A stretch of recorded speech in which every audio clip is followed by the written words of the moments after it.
तो आप सभी को मेरा नमस्कार। ये जो आज का मैं जो प्रस्तुत कर रहा हूँ आप लोगों के समक्ष, ये तो लिया गया है शूद्र कौन थे, जो कि डॉक्टर भीमराव अंबेडकर के द्वारा लिखी गई है।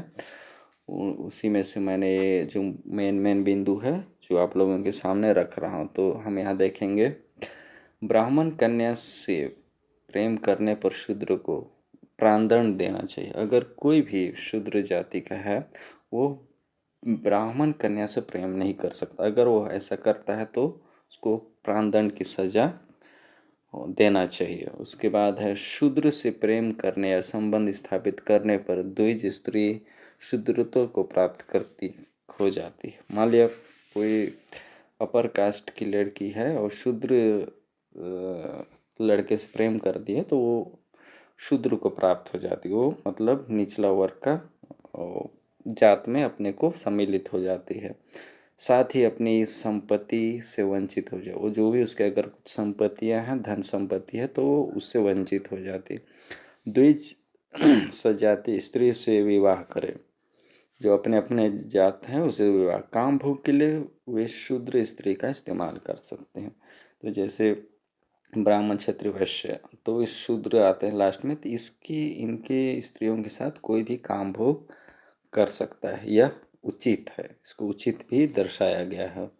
उसके बाद हम देखते हैं, शूद्र स्त्री केवल शूद्र की ही पत्नी हो सकती है। जो शूद्र स्त्री है केवल पत्नी अगर हो सकती है केवल शूद्र की। शूद्र स्त्री और वैश्य कुल की स्त्री वैश्य की वैध पत्नियां हैं। क्षत्रिय अपने वर्ण की पत्नी के साथ वैश्य शूद्र पत्नियां रख सकता है। उसी प्रकार ब्राह्मण अपने वर्ण की पत्नी के अतिरिक्त अन्य तीनों वर्णों की पत्नियां रखने का अधिकारी है। तो कहने का मतलब ये है कि जो शूद्र स्त्री हैं इसके साथ कोई भी इसको कोई पत्नी भी बना सकता है। और सेकंड चीज़ है, इसका उपयोग भी अपने स्वार्थ के लिए कर सकते हैं।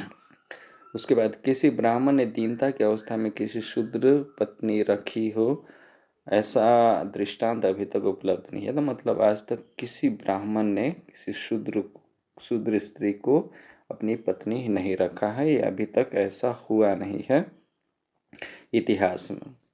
कोई भी द्विशूद्र स्त्री से संतान उत्पन्न करने पर सपरिवार शूद्रत्व को प्राप्त करती है। अगर जो ब्राह्मण क्षत्रिय वैश्य अगर किसी शूद्र स्त्री से कोई बच्चे पैदा होते हैं तो शूद्रत्व निचला जाति का हो जाएगा। उसके बाद है, शूद्र स्त्री से सहवास करने पर ब्राह्मण अपने स्थान से पतित हो जाता है।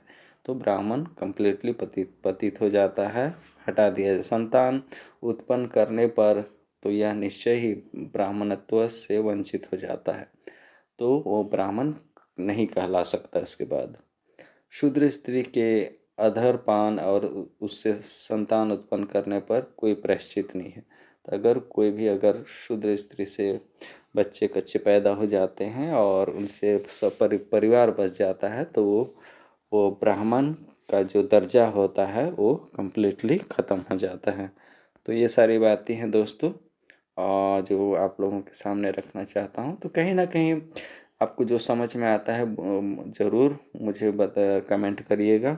और जो शूद्रों के साथ जो व्यवहार होता है, आपका क्या विचार है, ज़रूर आप लोग कमेंट के माध्यम से सामने रखिएगा। थैंक यू दोस्तों, मिलते हैं अगले वीडियो।